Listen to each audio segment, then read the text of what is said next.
माणगाव तालुक्यात तहसील कार्यालय सुस्त, मात्र अवैध माती माफिया मस्ता. कोट्यावधींच्या महसूल वसुलीकडे स्वतः महसूल विभाग करत आहे कानाडोळा. सामाजिक कार्यकर्ता धीरज पवार यांच्या पाठपुराव्याला गेल्या 4 वर्षापासून मिळतोय फक्त तारीख पे तारीख. धीरज पवार कडून तीव्र नाराजी व्यक्त.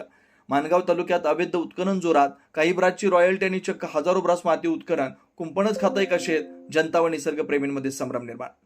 माणगाव तालुक्यात अनेक ठिकाणी जोरदार माती उत्खनन सुरू आहे. काही ठिकाणी पूर्णपणे अवैध उत्खनन सुरू आहे, तर काही ठिकाणी शासनाकडे काही ब्रासची रॉयल्टी भरून चक्क शेकडो व हजारो ब्रास माती उत्खनन केली जाते.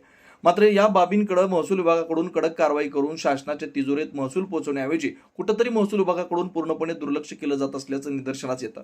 महसूल विभागाकडून अनेक ठिकाणी दुर्लक्ष केलं गेल्यानं महसूलवर डल्ला मारणाऱ्यांविरुद्ध लढा देणाऱ्यांना, सामाजिक कार्यकर्ते व पत्रकारांना स्वतः महसूल विभागाकडून कारवाईचे फक्त आश्वासन देऊन पुन्हा जैसे ते असं चित्र पाहायला मिळत आहे. अवैध उत्खननाच्या प्रलंबित विषयातून 4 वर्षापासून एक प्रलंबित विषय समोर आलाय.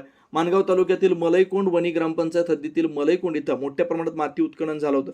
अवैध माती उत्खनन विरोधात सामाजिक कार्यकर्ते धीरज तुकाराम पवार यांनी जवळपास 2 कोटीपेक्षा जास्त शासनाचा महसूल वाचवून शासनाच्या तिजोरीत पोहोचवण्यासाठी तहसील कार्यालय माणगावकडे सतत जवळपास 5 वर्ष पाठपुरावा घेत आहेत.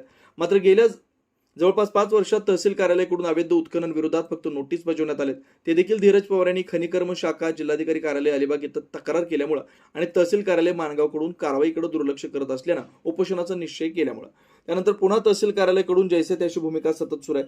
आजपर्यंत फक्त प्रत्येकी उत्खननसाठी 3 नोटीस बजावण्यासाठी का घेतली जाते अनेक महिन्यांची कालावधी, आणि 3 नोटीस बजावली त्यावर कधी होणार कारवाई, या संदर्भात सामाजिक कार्यकर्ते धीरज पवार यांच्याकडून अखेर मंगळवारी पत्रकारांसमोर संतप्त व तीव्र नाराजी व्यक्त करण्यात आली.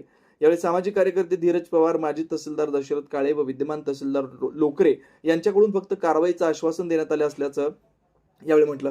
अव्वल महसूल कारकून तुषार सुर्वे व माणगाव तहसीलदार अवैध माती उत्खनन विरोधात कारवाई करण्यास सतत टाळाटाळ करतात. अवैध उत्खनन व भरावा संदर्भात तहसीलदारांची भेट घेऊन निदर्शनास आणून दिल्यानंतर देखील तहसीलदार तात्काळ कारवाई करण्याऐवजी लेखी तक्रार देण्यासाठी सुचवतात.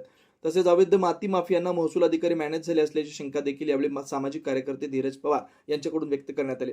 अवैध माती उत्खनन विरोधात सामाजिक कार्यकर्ते धीरज पवार यांच्या पाठपुराव्याला यश प्राप्त होणार का, याकडे तालुक्यातील जनतेचं व निसर्गप्रेमींचं लक्ष वेधलंय. उपसंपादक रिजवान मुकादमसह ब्युरो रिपोर्ट, तेज मराठी न्यूज, पुरार, रायगड. नमस्कार, मी धीरज पवार, ग्रुप ग्रामपंचायत पुरार उपसरपंच तथा राष्ट्रीय मानवाधिकार माणगाव तालुका अध्यक्ष. आज जवळजवळ 5 वर्ष झालेली आहेत मी या आपल्या तहसीलदार कार्यालयाच्या फेऱ्या मारत आहे. एक वनी मलईकोंड येथे झालेल्या उत्खननाबाबत जवळजवळ 8000 ब्रासच्या वरती उत्खनन झालेलं आहे आणि त्याचं खनिकर्म विभागाने सुद्धा आपल्या तहसीलदार कार्यालयाला तसेच प्रांत ऑफिसला आदेश दिलेले आहेत कारवाईचे. परंतु तहसीलदार आणि त्यांचे उच्च महसूल अधिकारी तुषार सुर्वे हे कुठेही टाळाटाळ करत असताना खूप दिसत आहे.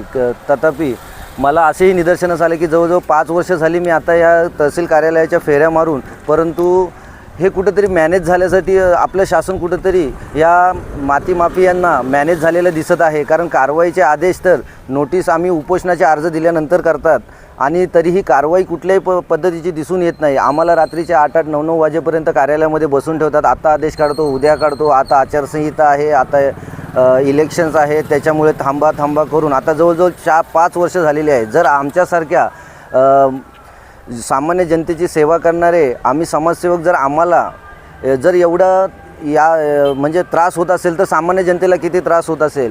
तसेच तहसीलदारांनी ह्याच्यावरती कारवाई करावी म्हणून आम्ही वेळोवेळी त्यांच्या केबिनमध्ये जाऊन त्यांना प्रत्यक्ष भेट देऊन पण त्यांना सांगितले की आता आदेश काढतो असे तहसीलदार म्हणतात, परंतु तहसीलदारच कुठेतरी गायब होतात. आणि मला असं वाटतं की हे प्रशासन पूर्णपणे मॅनेज झालेलं आहे. कारण जर शासनाचा एवढा कोट्यावधीचा महसूल हा जर लपवला जातोय आणि झाकला जातोय, ह्याच्यावरती शासन जर कुठल्याही पद्धतीची कारवाई करत नाही तर मग इथे शासनाचे अधिकारी हे कुठेतरी मॅनेज झालेले दिसत आहेत. आणि हे मला पूर्णपणे आता 5 वर्षाचा कालावधीमध्ये हे दिसून आलेलं आहे. त्याच्यामुळे याच्यावरती शासनाने तसेच जिल्हाधिकाऱ्यांनी कठोर कारवाई करावी. नाहीतर याच्यापुढे मला पहिल्यांदा तर मी उपोषणाचा अर्ज दिला होता. उपोषण मागे घेण्यासाठी मला तहसीलदारांनी हे केलं, पण आता मी याच्यापुढे गप्प बसणार नाही. मी महसूल मंत्र्यांकडे प्रत्यक्षात भेट घेऊन हे जे मी केलेली तक्रार आहे या तक्रारीचं निवारण कसं होईल याचा पाठपुरावा करणार आहे. धन्यवाद. तसेच मागील तहसीलदार आपले दशरथ काळे यांनी वारंवार त्यांच्याकडे तक्रार केली असता त्यांनी उडवाउडवीची उत्तरं दिलीच, परंतु आता आलेले नवीन तहसीलदार लोकरे साहेब यांच्याकडे आम्ही आता एवढी माणगाव तालुक्यामध्ये उत्खनन चालू आहे, आम्ही त्याची तक्रार करायला जात असताना ते आम्हाला म्हणतात की लेखी तुम्ही द्या आम्हाला. म्हणजे लेखी दिल्यानंतर आता जर माझं जर हे लेखी दिलेलं आहे 4 वर्ष जर माझ्याच तक्रारीचं निवारण करत नाही, मग हे पुढच्या तक्रारींचं निवारण कसं घालणार. म्हणजे ह्यांना कुठेतरी शासनाच्या महसुलावर डल्ला मारून त्याच्यावरती पडदा घालून आपले खिसे भरण्याचं काम करत आहेत असं दिसण्यात येत आहे. त्याच्यामुळं माझी तातडीची अशी विनंती आहे की याच्यावरती तात्काळ, आता मी एवढ्या वर्षात मीडियाचा सहारा घेतला नव्हता, मी फक्त त्यांना भेटत होतो, परंतु आज मला मीडियाचा सहारा घ्यावा लागला आहे. ह्याच्यापुढे मी महसूल मंत्र्यांनाही जाऊन भेटणार आहे. या तक्रारीचं निवारण कसं होत नाही तेही मला बघायचं आहे. ओके.